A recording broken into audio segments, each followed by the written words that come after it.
নারী টি-20 বিশ্বকাপ সামনে রেখে আমাদের সঙ্গে আছেন দেশের অভিজ্ঞ ক্রিকেটার জাহানারা আলম। আজ আমরা শুনব বিশ্বকাপ সামনে রেখে তার লক্ষ্য এবং স্বপ্নের কথা। জাহানারা, কেমন আছেন? আলহামদুলিল্লাহ, খুব ভালো আছি। আপনি কেমন আছেন? ভালো আছি। জাহানারা, আপনার ঝুলিতে যেটা আছে সেটা অনেকের নেই এই দলে, যে আপনি আমাদের দেশের ক্রিকেটের সবচেয়ে বড় অর্জন যেটা এশিয়া কাপ দলের জয়ী দলের সদস্য ছিলেন। তো বিশ্বকাপের আগে সে অনুভূতিটা কি আপনাকে অনুপ্রেরণা যোগায় কিনা? ডেফিনেটলি ওটা তো আমাদের জন্য সবথেকে বড় অর্জন, আর এটা আমাদের সব সময় মোটিভেশন দেয়। ইনফ্যাক্ট আমার জন্য বিশেষ করে সব কিছুতেই আমি আসলে মোটিভেশন পাই। এমনকি কোনো ফ্যান্স যদি একটা পজিটিভ কমেন্ট করে সেখান থেকেও motivation pi. So it's all about like আমি কিভাবে এটা নিচ্ছি এবং আমরা কিভাবে চিন্তা করে সামনে এগিয়ে যাচ্ছি। সো আমার আসলে মোটিভেশন আমি সব কিছু থেকেই পাই। বিশ্বকাপে আপনার কাছে অভিজ্ঞ একজন ক্রিকেটারের কাছে আপনি কি মনে করছেন যে আমাদের পেস অ্যাটাকের ভূমিকাটা কেমন হবে এবং কতটুকুন কন্ট্রিবিউট করতে পারবেন দলের জন্য?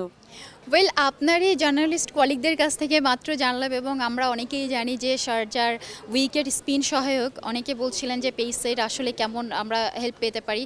সো এই ক্ষেত্রে আমি একই কথাই বলবো যে আমাদের বাংলাদেশের উইকেটগুলি কিন্তু আপনি দেখবেন যে এটাও স্পিন সহায়ক উইকেট, এবং আমরা বহির্বিশ্বে যে কান্ট্রিতেই যাই না কেন সেখানে আসলে স্পিন সহায়ক উইকেট পাই। খুব কম উইকেট পেয়েছি যেটা পেস সহায়ক। সো এদিক থেকে আমার বিশ্বাস যে পেস ইউনিটে আমরা যেহেতু আমি, মারুফা, দিশা এবং ঋতুমণি চারজন পেসার আছি, আমরা চাইবো এবং আমরা বিশ্বাস রাখি যে স্পিনের পাশাপাশি পেস ইউনিট থেকে একটা ভালো পারফরমেন্স কন্ট্রিবিউট করতে পারবো আমরা ইনশাআল্লাহ। প্রিমিয়ার লিগে দাপুটে পারফর্ম করে কামব্যাক করা, সেটা কি জাতীয় দলে ইম্প্যাক্ট ফেলবে কিনা? না, ডেফিনেটলি। আসলে দেখেন, পারফরমেন্স এমন একটা বিষয় যেটা আপনাকে স্টেপ বাই স্টেপ সামনে এগিয়ে নেয়। সো এটা ডেফিনেটলি আমাকে অনেক হেল্প করবে, যেটা আমার মোটিভেশন, আমার কনফিডেন্স লেভেল অনেক হাই করে দিয়েছে। সো আমার বিশ্বাস, আর ওয়ার্ল্ড কাপের স্টেজ সম্পূর্ণ ডিফারেন্ট। আর এখানে আসলে আমার এক্সপিরিয়েন্সও আছে। বিগত সময়ে আমি 5টি ওয়ার্ল্ড কাপ খেলেছি, টি-20 এবং একটি ওডিআই। সো এটা আমার 7 নম্বর ওয়ার্ল্ড কাপ হবে এবং 6 নম্বর টি-20 ওয়ার্ল্ড কাপ হবে। সো হিউজ এক্সপিরিয়েন্সড আছে আমার, আলহামদুলিল্লাহ। সো আমার বিশ্বাস যে এই স্টেজে আমি ভালো পারফর্ম করতে পারবো এবং দলের জয়ে কন্ট্রিবিউট রাখতে পারবো ইনশাআল্লাহ। জাহানারা, আমাদের দেশের নারীদের ক্ষেত্রে দেখা যায় যে একটা পর্যায়ে চলে যাওয়ার পরে তাদের শেষটা খুব সুখকর হয় না। তাদের শেষটা আসলে কেমন হওয়া উচিত? কারণ ফিনান্সিয়ালি বলেন, অন্যান্য সুযোগ সুবিধার দিক থেকে বলেন যে তারা ছেলেদের তুলনায় অনেক পিছিয়ে থাকে। তো তাদের শেষটা আসলে কেমন হওয়া উচিত?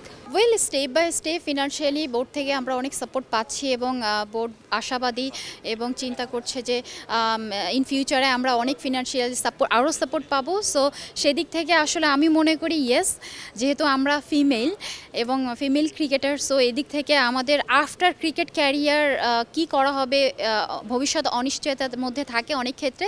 তবে রিসেন্ট পাস্টে আমরা দেখেছি বোর্ড থেকে আমাদের সিলেক্টর সাহেব এবং আমাদের হেড অফ ওমেন্স উইং, ওনারা বলেছেন যে তারা আহ্বান জানিয়েছেন যারা রিটায়ার্ড করবে, যারা লম্বা সময় বাংলাদেশ টিমকে সার্ভিস দিয়েছে, তো তাদের জন্য সিলেক্টরের পোস্ট থেকে শুরু করে কোচিং পোস্ট এবং বিভিন্ন পোস্ট তাদের জন্য ওপেন রয়েছে। So it is really huge for us যে আমাদের ভবিষ্যৎ আর অনিশ্চয়তার মধ্যে থাকবে না ইনশাআল্লাহ।